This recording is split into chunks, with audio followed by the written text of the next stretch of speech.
Finally, from me, tomorrow we all enjoy the holiday. Right after that, you're back in court. You're going to go through all of this again. Any reactions to this? Tomorrow is a holiday. You're going back to court on Thursday. What does this mean? The last time we went to court, they lost the application that was moved. So they've started losing because their case is built on sand. It's built on wickedness. It's built on vindictiveness. The truth is on our side. The law is on our side. Honorable Quayson's hands are clean. He is on the side of the law.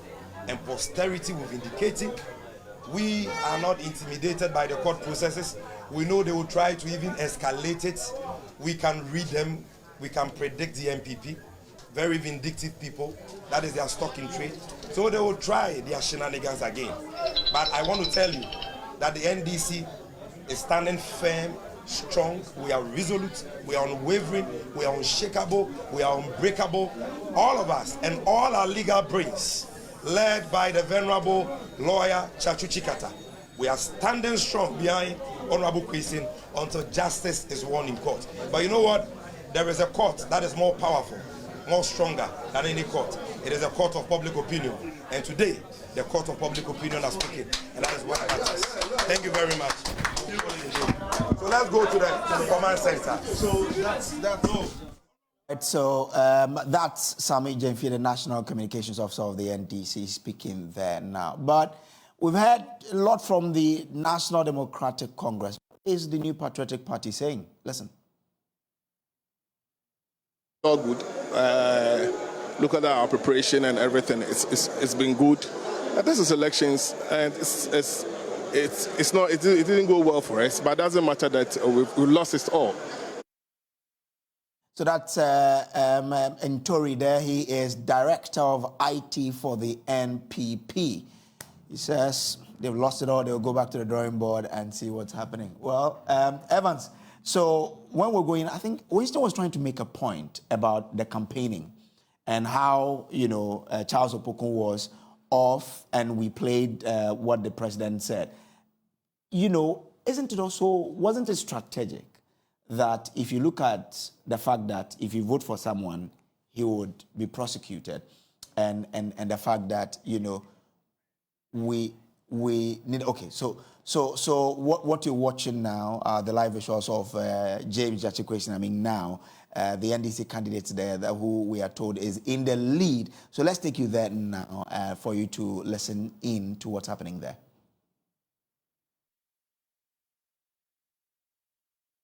Since father's house. So now we are heading to the collation center where Gyakye Quayson will shortly address the people of the Assin North constituency after the EC finally declares him officially as the winner of this by-election that took place today.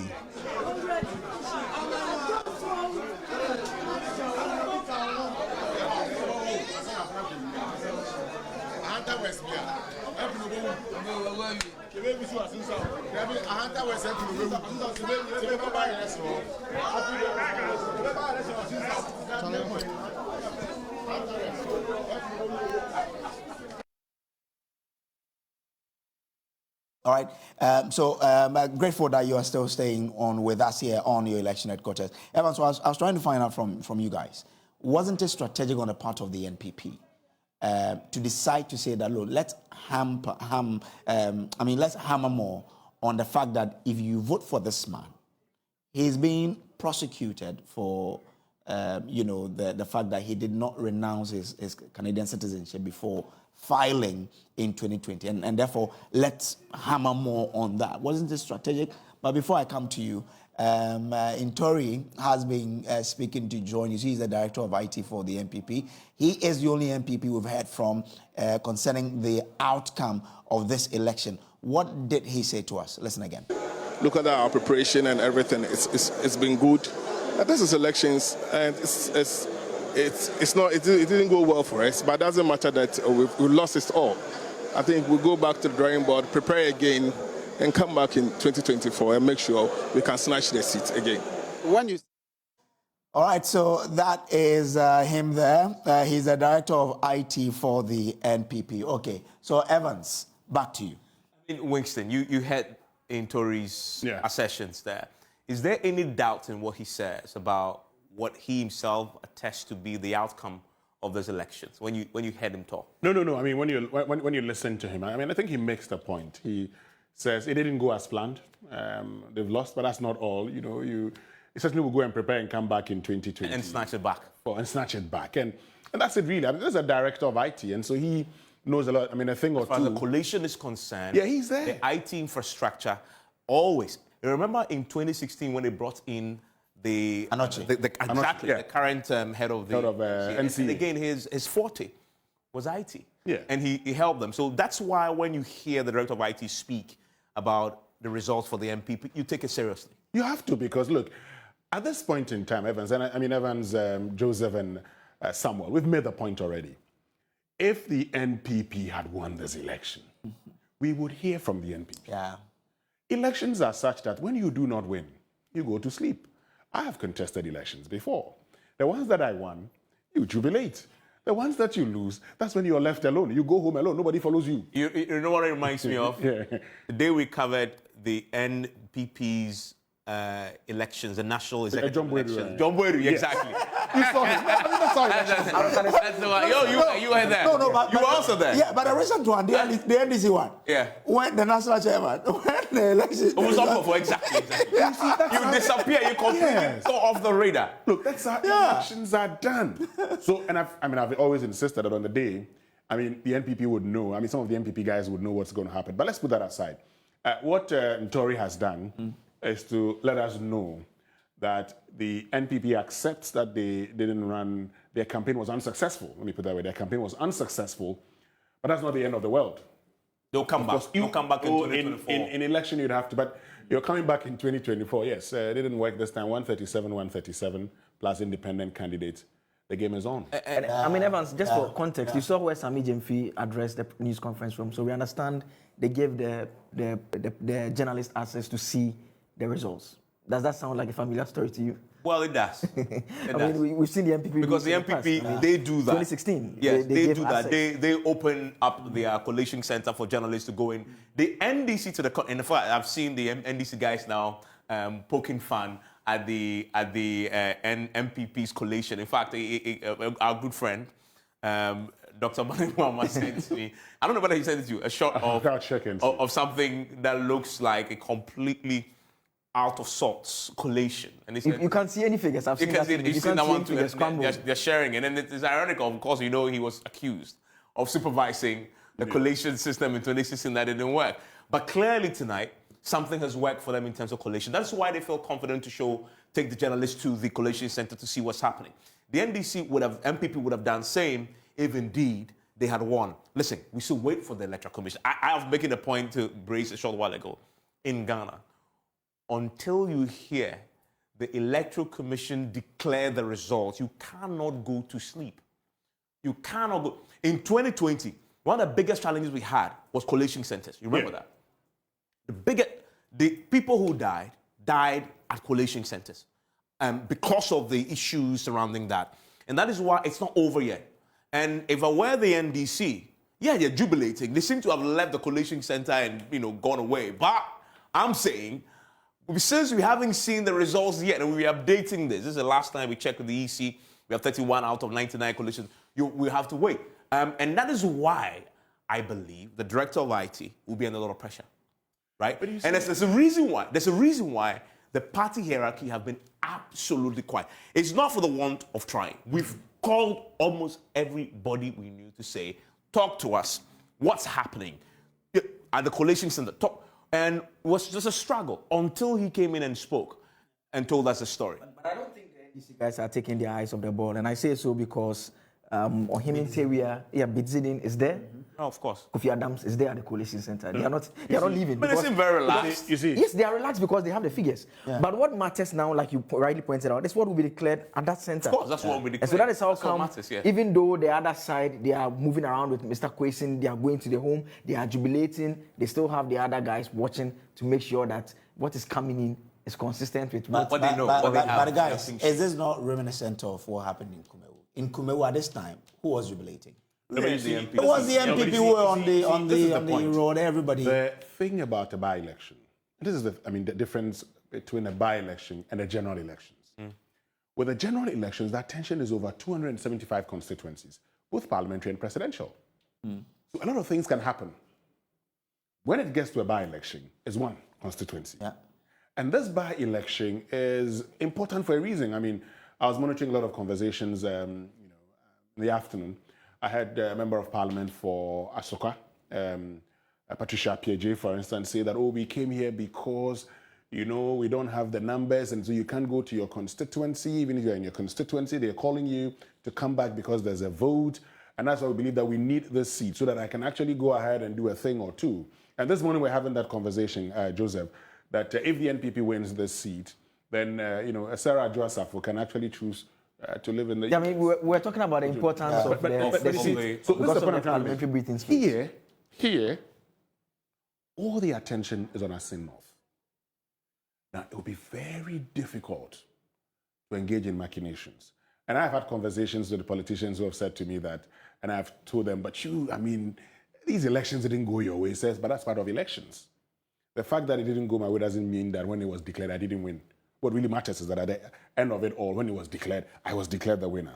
But this would not happen here because what is going to happen is, I told you that the people who are the polling agents are the people who stand to gain.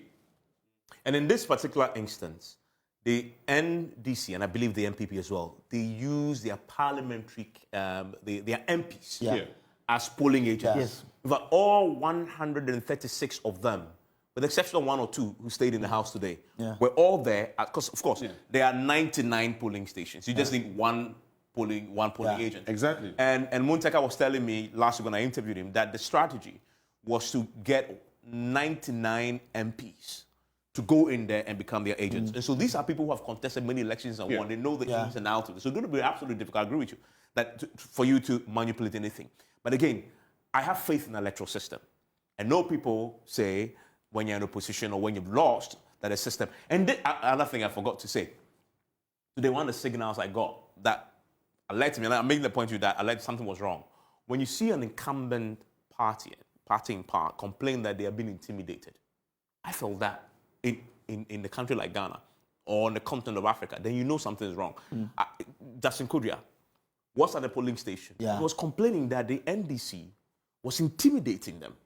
And I found that was interesting. And he even said the police were arresting. In fact, they were complaining. He was complaining that the police was actually being unfair to the incumbent party, and that he was actually warning that they may be forced to defend themselves because the NDC was targeting their strongholds. Yes. And he talks about Assin Praso, exactly, because he said that there's a stronghold, and that's where we saw the alleged shooting incident.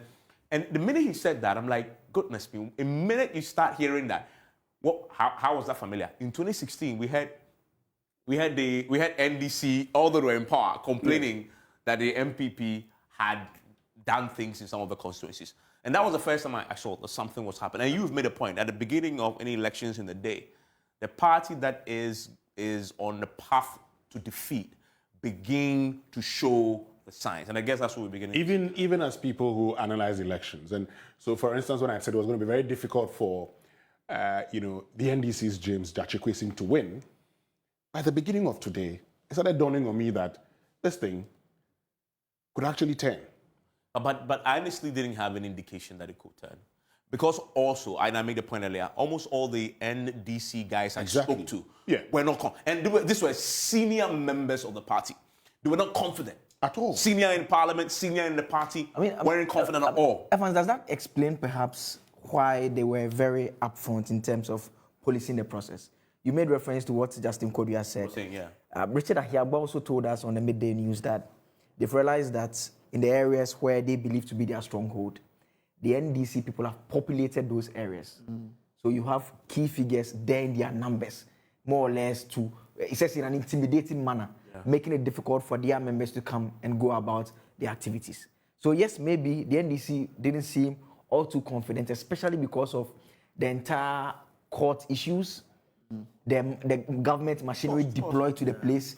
Roads are being constructed overnight. Allegations of theft is being opened. And also the candidate as well, because we were told that this guy, Charles Opoku, was exactly. And remember, the first time you saw the NDC agitated about the potential of possibly losing this was when they suggested that Charles Opoku was going to be, his vote was going to be transferred. Long before we even had a hint that he was going to be the candidate. And at that time they were making that allegation. He was not, the primary had not even happened. I mean, there's this other interesting... So they were genuinely, NDC, they were genuinely harboring the thought of defeat because you see, they had somebody from Assin Breku, this man's stronghold, to contest him. But let me make a point. You see, the point about Ahinyagba saying the NDC guys had populated their strongholds. What kind of analysis is that? That you are going into an election. You know, and the incumbent party, you know which areas are your stronghold. What you do is to make sure that those persons go out there and vote. But this is the thing about elections. You know, sometimes when I say these, and my politician friends call me and say, but these are things we don't expect you to put on it. So I'm not going to put a lot of things on it because some of the things are just for you to understand. In elections, a lot of things happen. Okay, so, and you know, the accounts have saying, oh yeah, sure, yeah. Politicians talk. They know what they do in strongholds. And so if you know, you had plans of doing things in your stronghold. When I say you have plans of doing things, I'm sure everybody now understands what I'm trying to say. You had plans of doing things in your stronghold. Your opponent may also have plans of doing things in their stronghold. If your whole election strategy is on doing things in your stronghold, then it's a problem. Yeah, as part of, you see, as part of the election strategies, you prevent people from voting in some instances. It's what politicians do. Yeah. So they know that, look, this is the stronghold. And so if the NPP is complaining, if Ahinyagba said these things, then it means the NDC beat them to their game. Because what you do is to make it difficult for your opponent's stronghold to vote. So what do? People will try and do all manner of things. They block roads, they do things. They sometimes would, ensure that there's a delay in arrival of, voting materials and everything. And then while they are on it, people would sometimes go and create confusion, which we say it must never happen. Election must be free and fair. But you don't come and complain. Which means, what was your strategy going into the election? Yeah, I mean, for me, that was a big thing. But also, we talked about something earlier about the campaign strategies that both parties adopted and how both parties focus on the individual James Gyakye Quayson. I mean, and it was understandable. The NPP, however, beyond James Gyakye Quayson, also counted heavily on investments they pumped into the Assin North. Yeah. They counted on it. In fact, it was on PM Express when I was speaking to the national organizer of the party, Henry Nanabi, who was telling me that all the way back in 2020, when James Gyakye Quayson lost that High Court case in the Central Region, for which reason there was a fight in Parliament whether he could participate in the vote or not. Yes. That was the time the NPP started plotting and understanding and preparing that there is the possibility of a by-election as not going forward.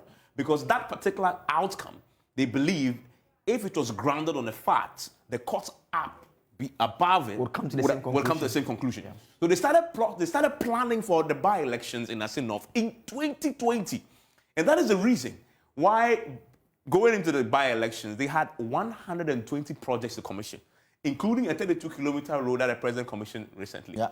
And all the projects we're seeing there were projects that had been planned. And for my point I'm making is, the level of strategy that went into Assin North is one that we haven't seen in a while, because the party in power had planned for this for almost 2 years. And it came to fruition exactly how they planned it, right? So that level of confidence is what gave the MPP that boldness to be absolutely certain we're going to win. And the same facts I'm pointing out is what convinced the NDC, when we speak to them, that they were going to lose. And that's why we were all having... Look, I spoke to an NDC executive who told me they've looked at the numbers. They're going to lose it, but they're going to try their best. It's because of what they saw on the ground. Yeah. These are not projects that they were cutting short for. These were projects they were actually commissioning. These are projects that you couldn't have done in more 30 days. It takes for the EC. Yeah. You couldn't have turned it around in 30. You couldn't have commissioned a 32-kilometer road, built it in 30 days. They had planned this for a long time. Look, ask my colleagues today when we called them and said there was gunshots in Assin Praso. And we thought it was going to take them at least 40 minutes to get there because we anticipated the road was bad. Our colleague called that and says, oh, he can get there in 10, 15 minutes. Why? Because that road had been done. Yes. You drove on that road. Yeah. It's been done. And the president commissioned it. And they had projects. And in fact, the strategy was Nando would do the big one, which was a road. And then the DCEs will commission the smaller projects in there. They'll get other ministers to come in and do it. I think Bamia even went there. Yeah, Bamia was there. AstroTurf. Yeah, exactly. And you couldn't have built an AstroTurf in 30 days. No, you can't. This was all part of the plan. So that's why when we say that even among the NDC, we were convinced we were going to lose, this saw the evidence on the ground. And yet, they've lost. And you've made the point. Maybe it came all the way down to the persona. The framing. The framing. Yes. We've seen what you've done for us. Yes. There's some genuineness about this because of strategy. You've been planning this for more than almost 2 years. Yeah. Then at least you give it. This is not one of those overnight asphalting of roads. Even though they were overnight. But the individual in question and the way the NDC framed it, and I make the point earlier, both parties had the same framing, but on the opposite ends of the message. NDC says, victim of injustice. MPP says, if you vote for him, justice will be served and he will go to jail. Right? So they're all fighting around justice. One is injustice, one is justice. Right? And this is justice. This guy, that's what the president was saying. That this guy, since Obayano, they be our court. And you know. But so the people there read into it. And look, we did when we speaking to Gyakye earlier. The Vox Pop we did. There was a woman who was dressed in white and was talking about Mahanasa. Yes. Right? Yes. And that message seemed to have sunk in. And this is a country, and this is another thing about Ghanaian people. We don't like to see an individual, even when the person has justifiably done something wrong, chiefs will go and beg for them. Yes. His clansmen and kingsmen will go and beg for them, right? So you were making the point. You're asking me a question. Ask that question. Let's answer it. The question. Well, it's not a fundamental question. It goes to the understand the Ghanaian. The Ghanaian. So, and in framing your message. Yes. So if you encounter an ordinary voter, how do you explain to the ordinary voter in Assin North that this individual we voted for in 2020 was declared not to be qualified to contest? Yeah. Yet he's on the ballot paper again, and you have to choose between that person and another person. How do you explain it in simple terms to say that the man renounced his citizenship in November, but he filed his nomination forms in October, and so because of that, he was not qualified to contest in December? It's too complex a framing for the ordinary Ghanaian. The framing comes in, and this is why I think the NDC did a good job. So, and Evans has made a point that even going into the NDC, some of the secretaries we spoke to told us how their own analysis had shown them research that they're not going to win this. But let's put that one aside. This is what they did a good job, because they said they were going to try. But this is what they did a good job. So here you are with a man whom you voted for. Okay, this guy was supposed to be your member of parliament. But the moment you voted for him, the same party that today is coming here that you should vote for them, what did they do? They took him to court and prevented him from serving you. Yeah. They prevented him from serving you. And now they want to bring another person saying that this is the person that can serve you. And they are threatening they will take him to jail. They are the reason you've not had an MP. Yes. So show them that they cannot use the legal process to deny you an MP. And you see, when Mahama was doing his final rally, we play the sound, right? Yes. When he talked about everything and the fact that, he's not going to go to jail, he's not going to do anything, and that this guy has been persecuted, and that when they bring money, take their money, but don't vote for them. It's the largesse of the state that they have stolen and are bringing you your share. Take it, but do the right thing. So it was very difficult convincing the people, based on the results we're seeing, that this same person, and watch this, he goes back to go and vote. The very person who's not supposed to. I mean, the question the woman was asking, it says the one who's a foreigner, he's able to vote. Where's your this man who we're told who's no allegiance, there's no sign of him voting. So here's another miscalculation. This is another reason why MP may have miscalculated around the subject of voting, because the guy they put up in Kumewu also didn't have a vote in Kumewu. Yeah. In fact, the NDC guy too in Kumewu didn't have a vote there. Yeah. Both of them didn't. Yes. But the MPP guy won. Yeah. So when you speak to the MPP team, they say, Baba, we did it in Kumewu, so why can't you do it there? Except what they missed was the unique dynamic of Assin North, which is the fact that there's a fight over allegiance around this individual. Allegiance to country. But you can actually synthesize that to allegiance to constituency. And one of the ways you can actually make that argument is, where do you vote? Right? And I remember the NDC making the point that we are going to use it to campaign and say that this man, he can't even vote. He's voting somewhere. So he believes that's where he belongs to and not here. And then this guy votes here. And yet they say he's not a citizen of Ghana. So, you know, and the question you asked, to the guy in the village in Assin North. It's too complex. The guy in the village in Assin North, they are moved by not legal arguments. What can they see and feel and touch? They can see this man voting. They can see he's in the constituency. They can see he's voted there last year, the last time in 2020. He won it. They can see him there. They can see he has a house there. They can see this is where he votes. They can see it. And they also this man, they haven't seen him vote there before. And they also are right. Although he has some roots there, he's now obviously done some work there. We have support, but they can't see that. So when you're talking about definition of allegiance, which is a big English legal word, it translates to, can he vote here or not? Yeah. It's as simple as that. And so they can see the woman they can on see the ground. Fact that for more than 3 decades, this man, we are told, lived in Canada. We know how many people would jump at a Canadian citizenship. I mean, let's be very blunt about it. He's left it. He's come down to the constituency. He's won. Is that not an easier message to put out there to say that shows allegiance? They see. That shows the allegiance to the country. Okay, so guys, did MPP misfire then in settling on Charles Okoku? I mean, now we are all wiser, right? I mean, we are all wiser. I mean, before now, as I've just explained it, he's explained. I thought it was a smart idea to get Charles Okoku. I thought it was a smart idea. I still think so. I still think if they had gone for the former MP, it was a smart idea. And listen, this is EC confirmed results, and we are updating it for you. 74 out of 99 in now. James Gyakye Quayson is 54.29%.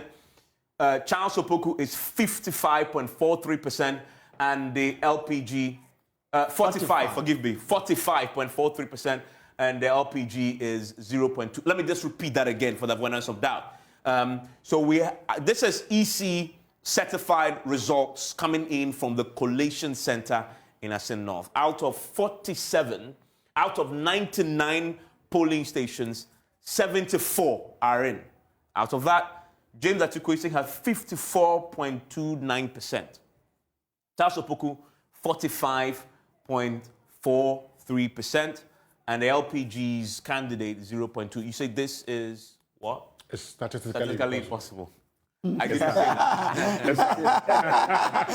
I didn't say that. It's statistically impossible. I didn't say that. I mean, it is at this point in time. You can't. You sure you can say it's statistically impossible? It is. I mean, if we bring this thing, we use that. So the question you should be asking yourself is: the remainder of the 25. Are they in his stronghold or his stronghold? You know, considering that both of them come from Assin Breku. And that's it. That sort of makes his argument. Yes, I mean, and at this point in time, I mean, if we bring this thing, we start looking at the polling stations and a number of registered voters there, I mean, we will prove that. It's done.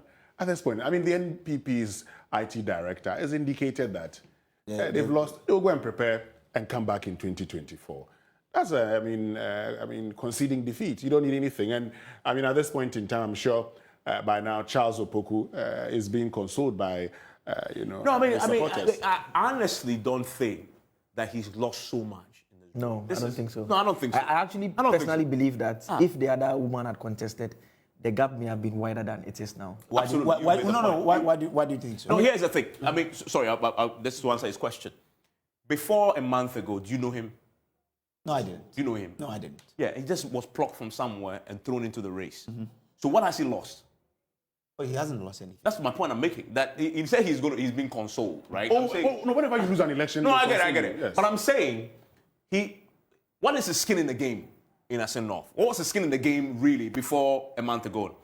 This is somebody, the party had campaigned for him. Yes. The entire party machinery went and campaigned for him. That's why he didn't hear him himself. Yeah. Because everybody else was speaking for him and he himself was just coasting. The party wanted to win on the strength of their strategy. Yeah. Not on the strength of his personality, on the strength of his own strategy. Nothing. The NDC, on the other hand, They were going to campaign on the strength of his alleged victimization. That's why, guys, before that's why I wanted to find out that with the same strategy the party used, if they had used it on the woman, but you have the woman would have lost with a bigger margin. The woman would have lost with a bigger margin. You have a woman, who is contesting, and the presidential candidate has won convincingly. Has won convincingly across the constituency, and the woman has lost the former MPO, a former member of parliament. She held the seat one term.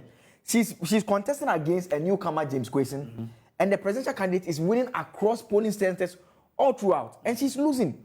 So that on paper shows you that she's definitely not a good candidate, and especially because the votes, the numbers are also from the Assin Breku area. Yes, but you see, Evans, when you make the point, there's a bit of a departure from what you said. When you make the point that the party felt they could win on their strategy, then why did they bring him?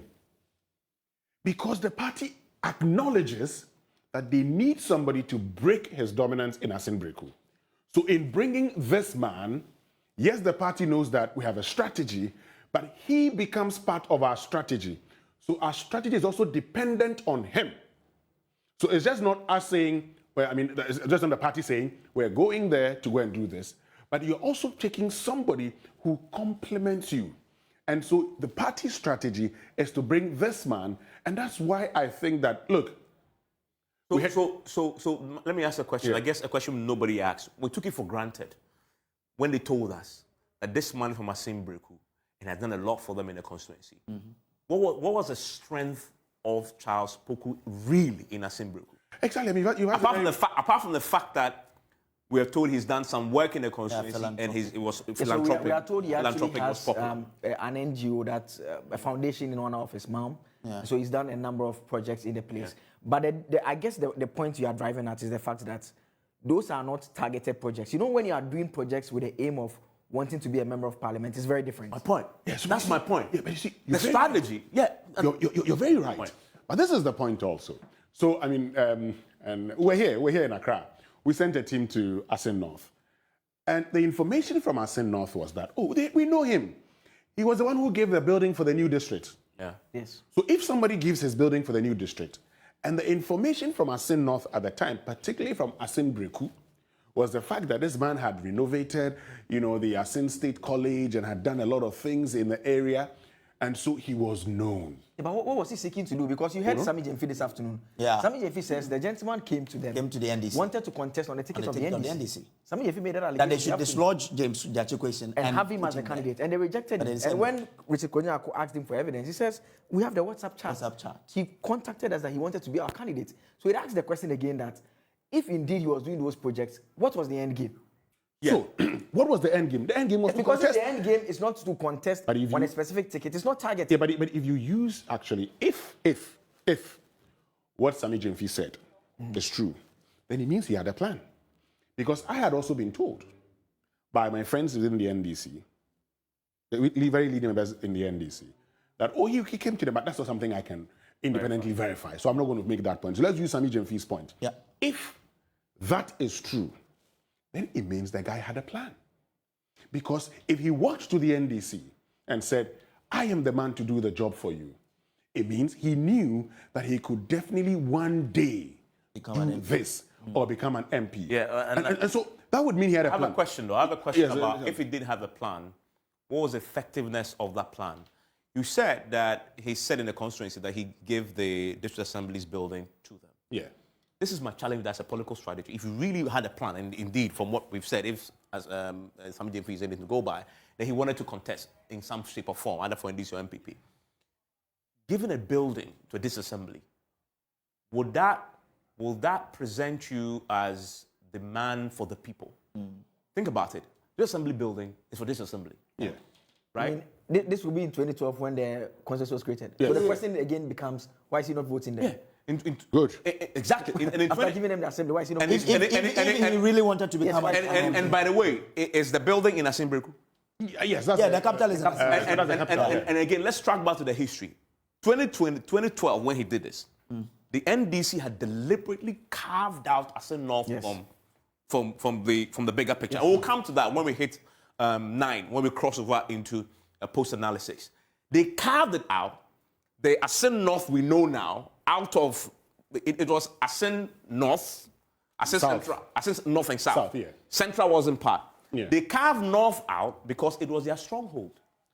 Now, it actually then lends credence to what Sammy Gyamfi may be saying. Because we all know it was a part of the political strategy, gerrymandering, to win that part because the NDC had seen that that is an area that we win. Although Kennedy Japan was winning the entire constituency, when we do the calculations, our people are in the north of the part of the northern part of Assin. And then he quickly carved it, and they carved that, and he goes to give them a building. He gave it to the NDC government in 2012, didn't he? It was an NDC government he gave it to. And that is a political establishment. It's part of the government architecture. So that could potentially explain why he may have approached them. That is exactly my point I'm coming to. If it's true, that is potentially why he would have gone first to the NDC, because he would have said, but when you created this thing to win, and remember, when NDC created, didn't they win it in 2012? They won it. They won in 2012. And then he gave it to them. That office, who occupied, isn't somebody who had been appointed by John Mahama at that time. Depending on which time of the year it was. Either it was before July 24th, then it would have been Anna Mills. Post that, I don't know which time this was created, but he gave it to them, and the person who occupied that building, the first person, was an NDC guy. So my point is, he had a plan, but did he, so this is 2012, what did he really do to endear himself? Look, if you are politically astute, if you really want to endear yourself to the people, there are things that you do that makes you. If you build a school, you endear, because majority of the people, their kids will go there, they will see. Yeah, and he's been renovating schools. Fantastic. You build a hospital, they'll go there, right? You get some boreholes in the community, they'll go there. Which is what he's been doing. So my question is, if he's done all that, and that's why the MPP had gone for him, why has he not won this tonight? Against a man who came into this race with a significant burden on his shoulder and battle. Why hasn't he won it? Evans, you might also ask yourself, very important question, but you might also ask yourself the simple question, why is it that James Gyakye Quayson maintains, the same kind of votes that he had so far from all that we have seen, and the NPP loses its votes? Ask yourself that question, juxtapose that with what Sammy Gyamfi says, and ask yourself the next question, could that have affected even the NPP's chances? But this is the thing in politics also. I'm sure you know of the defense minister. Yeah. You know the defense minister. In 2022, he contested the Bimbilla by-election and won. Yeah. Did you hear the CPP at the time saying that they had teamed up with the PNC and were going to present one candidate? Yeah. Look for Kwesi Price saying that they've stolen their candidates. Their candidate was Dominic Nitiwo. He was going to be presented as the PNC candidate. Then Dan Kweku Butri, at the time, as General Secretary of the NPP, quickly says, get this guy to contest on the ticket of the NPP. Because he can do the work. He contested and won. So there is evidence to show that sometimes you can actually get somebody and say, look, I want you to do this job for me. And if they accept, they go ahead and do it. But can they do it and do it well? I still think that, yes, the NDC run a lot of good What was the campaigns. deciding factor between the two of them? What would you put down to? I think the NDC's framing worked. So you mean the deciding factor is James Gyakye Quayson's prosecution? I think Is that what you're trying to say? Is that what you're trying to say? No, for me, I'm asking the question. I'm just asking the question. not just that. On two things. Not just that. Okay. The first thing I placed it on was the fact that Quayson is a good candidate, and I demonstrated that by looking at the data that we have. The data shows that NPP is very strong in Assin North. We can't play with that. Even in Assin North. Yes, Assin North, and I'm saying that If you because look at the numbers, president of Afaro won. both parties have won. Even in the presidential makeup, when you do from 2012, it's 2-1. The NPP has won twice. The NDC has won it once. In terms of the presidential I'm talking about parliamentary. Yes, so the parliamentary candidate is the other way around. And it's the other way around because the time that NDC was supposed to lose the seat, they brought in James Quayson and he won. That broke the trend. So I'm saying that Quayson is a good candidate because even when his presidential candidate lost all across, he won. Then the second aspect is the framing. So I think those two things. So when you guys say framing, I just wanted to narrow it. When you say framing, you mean his prosecution? Not just prosecution, because the bit. But the framing is around the prosecution. Yes. No, Without that, they can't frame him. I'm saying that because it goes beyond prosecution. Maybe I'm being legalist with this. The point I'm simply making is that the attempt to get him out, let me just put it that way, because it starts from. But the attempt cannot be done out of. That's it. Joseph. Okay, guys, hold on. Yes, in my let's mind, the listen to prosecution is limited to the criminal aspect that is ongoing. But the fight started. The fight started from when he even filed his nomination. Exactly. That's what prosecution. Well, so it's legal trouble. No. It's legal. Okay, it's legal trouble. Exactly. he's legal. It's legal trouble. So, anyway, just before we go, Evans, we have 86. 86. Okay. Only 13 to go. I told you. Statistically impossible. And the gap is actually widening a bit now. I mean, so this is it. I mean, say it again. Oh, I have to. That's right. Why do you want to transfer this one to me? Okay, guys. They said Dominic Kwabenya is here to come. Guys, you know what? Guys, you know what? I think this is getting very, very interesting. No, but let's just repeat the numbers. Okay, so for those who are just joining us. If you're just watching us, out of 99 polling stations, as you can see, 86 have been counted and certified by the Electoral Commission. Out of that 86, James Gyakye Quayson has 56.74%. Charles Poku of the NPP has 42.97%.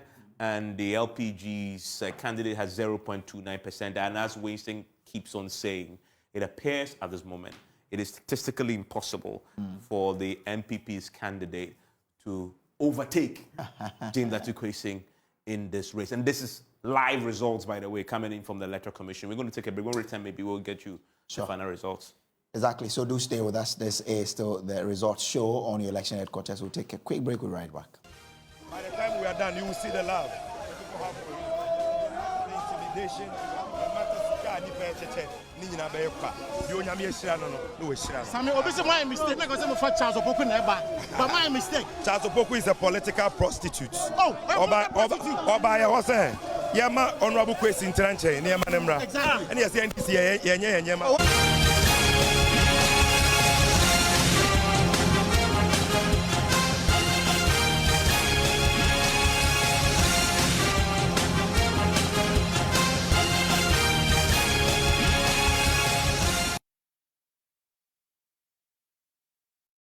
Kaprenu eya enu nti na metufu se abribiara o twadea onsa nkoto no mprenu na mekanfo SCP ama SCP ewo tema shahel e na factory kese no esi edie na apɛ pavement blocks ankasa na de edisi dem biara no okɔ shahel SCP ebema obi se wo pese wo siw dan na pese ogu concrete enya fida akoto cement akopa bo akopa nwia ofre SCP a the concrete ya messing the with quality cement wom on ba good kama amount so whatever afienya dodowa aflawo bon any impatem wo nyinara your office I was Printers Road yani papaya restaurant in the dinhwedi mu for SCP was 0501 672 608 and our toll free number 0800 626 262.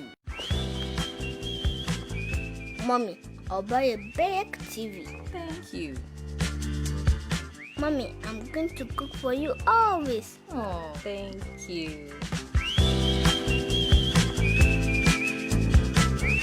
Mommy, I'll buy a big car.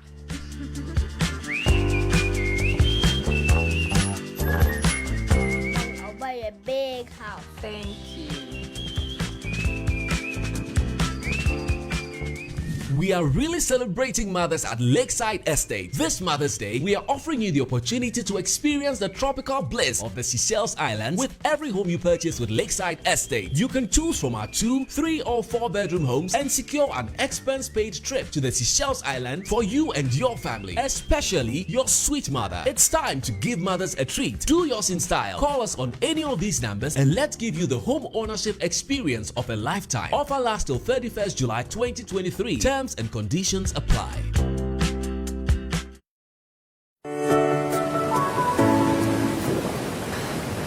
so cool, so clean. My newfound love and buddy, Aquadot Natural Mineral Water, made under strictly hygienic conditions with modern technology to ensure your quality. With Aquadot Natural Mineral Water, your safety is at heart. For bulk purchase, call 0257205656 or 0559765777. You can also visit us at Hatcho Ecomog Accra or Dotland Noi Limited, Hatcho Rabbit, Aquadot Natural Mineral Water.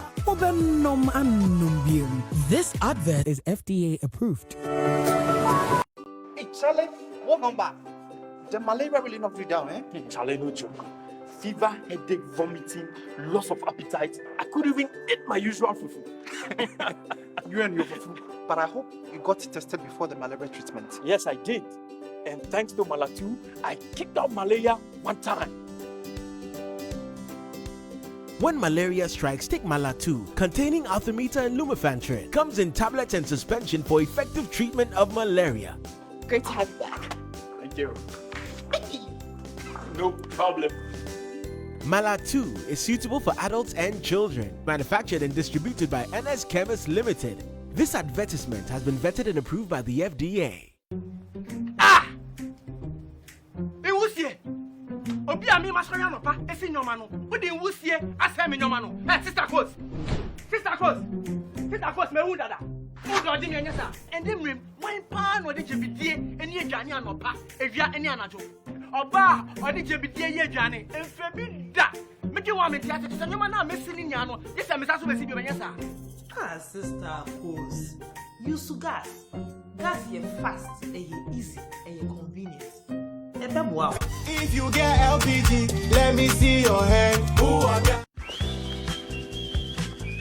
Mommy, I'll buy a big TV. Thank you.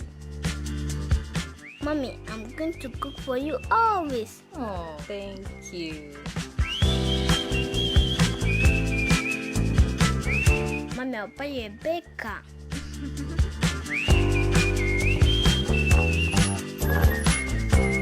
Buy a big house. Thank you. We are really celebrating mothers at Lakeside Estate. This Mother's Day, we are offering you the opportunity to experience the tropical bliss of the Seychelles Islands with every home you purchase with Lakeside Estate. You can choose from our 2, 3 or 4 bedroom homes and secure an expense-paid trip to the Seychelles Island for you and your family, especially your sweet mother. It's time to give mothers a treat. Do yours in style. Call us on any of these numbers and let's give you the home ownership experience of a lifetime. Offer lasts till 31st July 2023. Terms and conditions apply.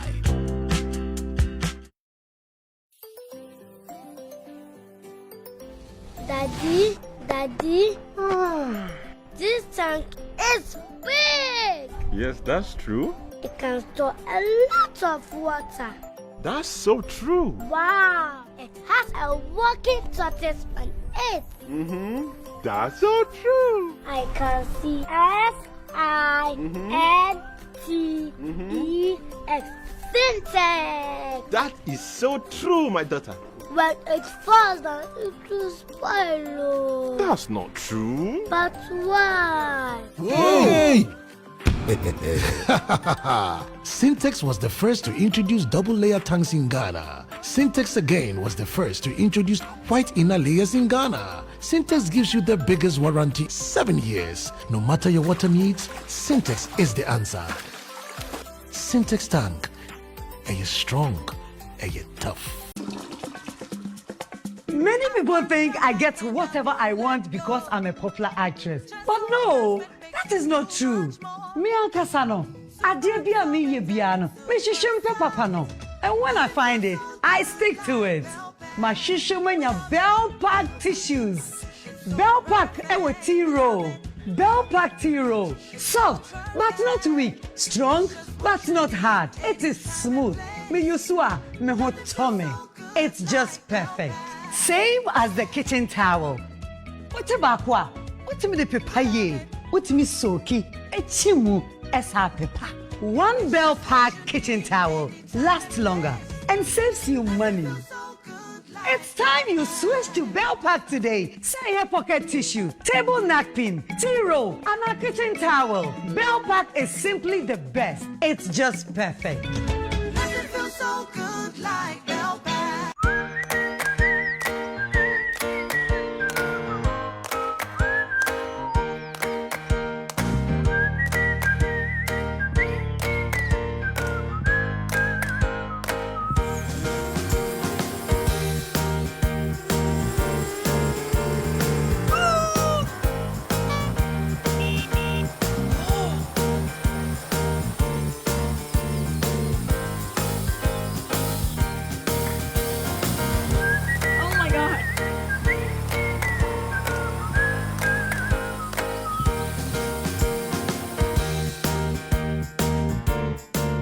Frutally, the all-natural fruit juice. This advert is FDA.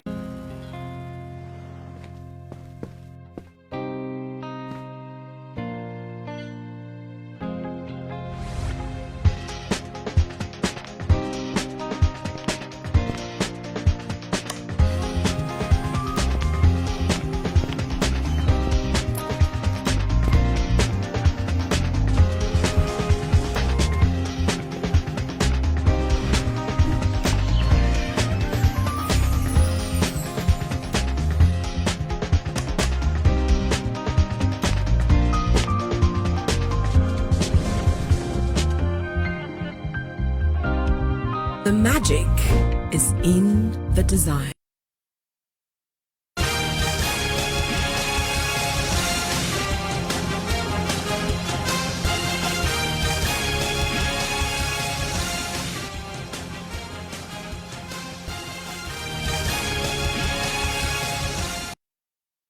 So welcome back to the Results Show here on your election headquarters on the JoyNews channel. Well, so we are back again, still analyzing what went wrong and what went right and what this really means. Evans, it's been an interesting discussion of the back, but yes, we're back again. The two of you were still on the fact that you're looking at what went right for, especially James Gyakye Quayson, and what went wrong for, the NDC candidate. But I'm told that all the 99 polling stations are in. Evans, take it away from me. Yes, of course. You can see that on your screens there, 99 out of 99, with Charles Opoku, now at 42.15%, and James Gyakye Quayson at 57.56%. The Benis Enyonam, who is the candidate for LPG, is 0.29%. So this is 99 out of 99 polling stations in James Gyakye. And this is, by the way, the confirmed EC collation of results. And this is shortly, we expect this to be the final announcement that will be made. And if you look at the interesting real numbers, though, again, James Quayson is still in his 17,245 votes that he secured. In effect, he's kept constant from the last election. Yeah. Yes, whereas the MPP's Charles Opoku, and let's check this very quickly. I think the last time the candidate that they put up, I'm going to do about 14,600 votes. She performed better. 700, yes. She performed better than Charles Opoku in this read. That is actually interesting. That James Gyakye Quayson kept his votes from the last election. Yeah, and so when I started, at the point I was making the analysis that I was doing analysis that if you look at it critically, in areas that even, the NPP won, they won, but they had lost some votes. However, James Gyakye Quayson, in losing, closes the gap, okay?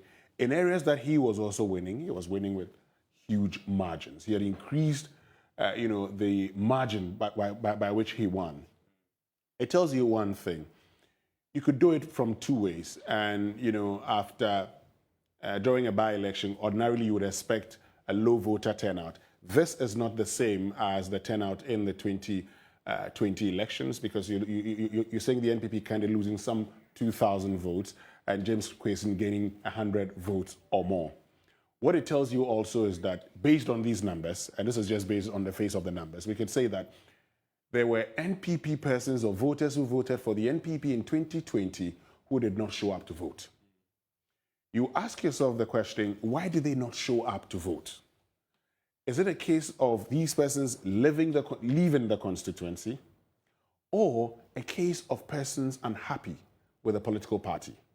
Can you also advocate, maybe, for instance, that, okay, maybe there were even people who may have voted for Abena Drua and who would choose to vote for James Gyakye Quayson, but you just stick with the fact that because he gets around the same number of votes that he got, all things being equal, his voters showed up and voted for him.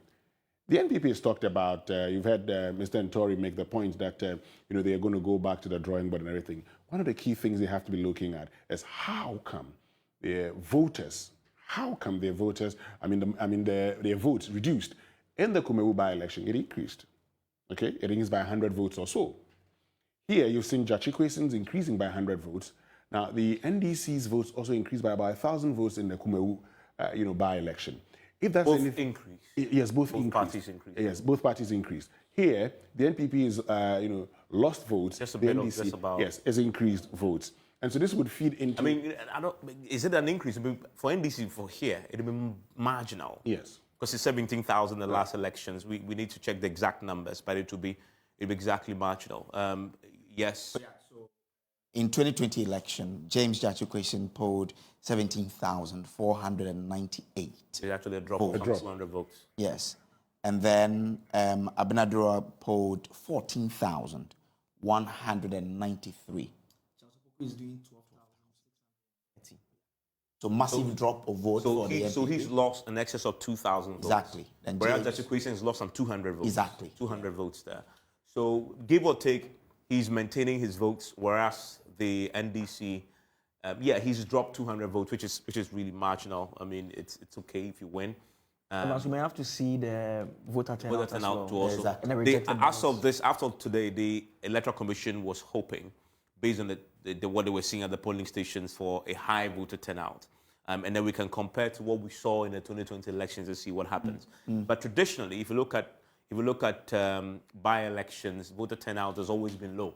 Yeah. And the EC estimates that to be historically to be around 50-55%. It's always low compared to national elections. Yeah. But they were hoping that this will sort of be a departure from that trend. And so that's another interesting thing. So you expected both parties to lose votes from the previous elections. Yes. You expected that to happen. But the NPP has done too much. Exactly. It was significantly more than what the NDC has done. So, Evans, so at this point, I think it's important we bring in the Kojo Pumpuni Asante as well. And indeed, yes, he will join us for PM Express, which, by the way, it's beginning just about now. As you know, this indeed is a part where we do the post-election analysis of what we've seen. We're waiting for the Electoral Commission to now give us a formal declaration of the results now, as we've seen at the Collation Center, which has been projected. It's what they've done. They've finished counting now. All 99 polling stations are in. We're going to take a quick break now, and when we return, I'll be seated with Winston, and then there's a bit more analysis that we need to do for you that would sort of now begin to help us appreciate the result. I want to pull it in the proper context and have a whole 360 understanding of the results that we've been telling you, and try and go back into history and also go into the 2024 elections, because there's a very important point, Winston, that we still need to discuss. What this means for the 2024 elections. And that's something we'll be doing. We'll be talking to the Coalition of Domestic Election Observers. You'll be joined by, shortly, Kojo Asante with the CDD. They've sent a team there. They've been monitoring that for us, and they'll be joining us pretty shortly for a conversation, and also bring in a bit more of the reactions coming in, Kojo. Well, grateful to you. But just before we go, Evans, just behind you, you'll see what we've done. James Gyakye Quayson, MP-elect for Assin North constituency. So that's what it is. He won by 17,245 votes. That's representing 57.56%, to Charles Opokun, who garnered 12,630, representing 42.15%. Well, it's been an interesting day with you here on the election headquarters. We're not done yet. We'll just take a break for Evans Mensah and Winston Amwa to continue with PM Express. Stay with us because there's more analysis to come your way here on your election headquarters.